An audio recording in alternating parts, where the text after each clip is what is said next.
Hey, it's Kevin. Thanks for stopping by. Actually, I have taken a couple of days off from the video blog, and it didn't actually start out that way. It wasn't a planned hiatus. Life just kind of got in the way because of, well, what's happened in the last couple of days.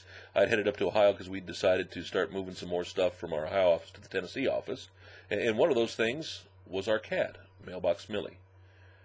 And it was an interesting trip for 8 hours in the car, just me and Millie.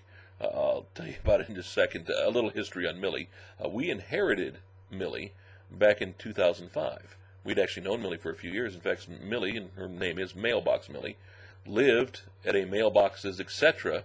for over about 10 years before we finally took her over.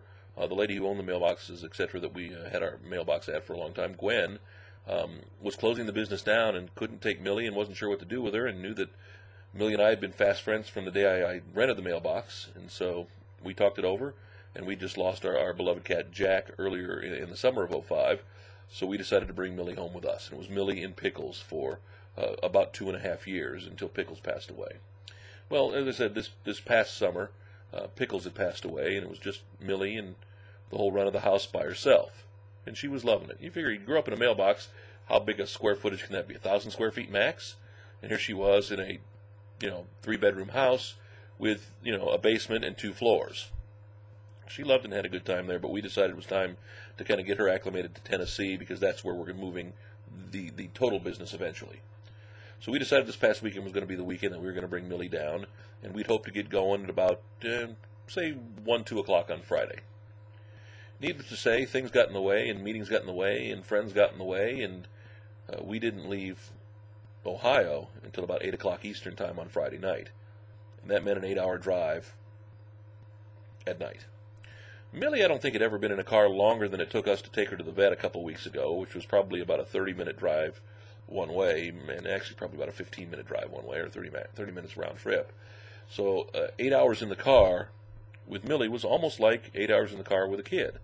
Now, I don't have kids, I've never had kids, but there were a lot of those are we there yet moments for Millie, including about halfway through the trip. I was tooling down the interstate between Cincinnati and Louisville when we came upon the smell of a skunk, and it was a pretty severe skunk. Well, old Millie hadn't, I don't think, ever smelled a skunk before, and she literally came up out of her little pet taxi, little pet carrier. I'd had the top open for her so she could stick her head out from time to time, and that was it. She was out of the carrier, and immediately stepped from the seat into my lap at 70 miles an hour. I was able to get things moved around, get her situated, get her back in the seat without the carrier, and we kept going about our way. We ended up stopping for gas about a half an hour later, put down one of her favorite blankets in the front seat, and at least for the next 3 hours, Millie was comfortable laying there. Every now and again when I'd hit a bump, popping up and kind of, yelping at me a little bit and going, what's the deal here? And now she's been adapting to her new surroundings in the Tennessee office.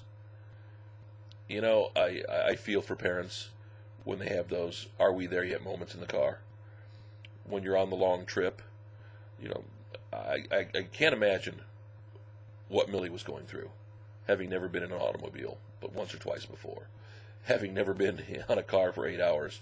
At one point, she was up on my chest looking out the window, and by the way, Millie only has one eye. Yeah, a one-eyed cat. The one lost to infection years ago.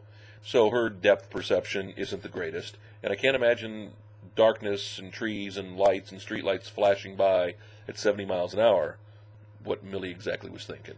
But we've survived, and we'll give you more updates because now, at least I won't be here by myself. During the day, I'll have Mailbox Millie to take care of me and keep me company. And, of course, she's nowhere to be found right now, probably sleeping. Have a good one. Back tomorrow. Another update. We're finally here. Me and the Mailbox Millie.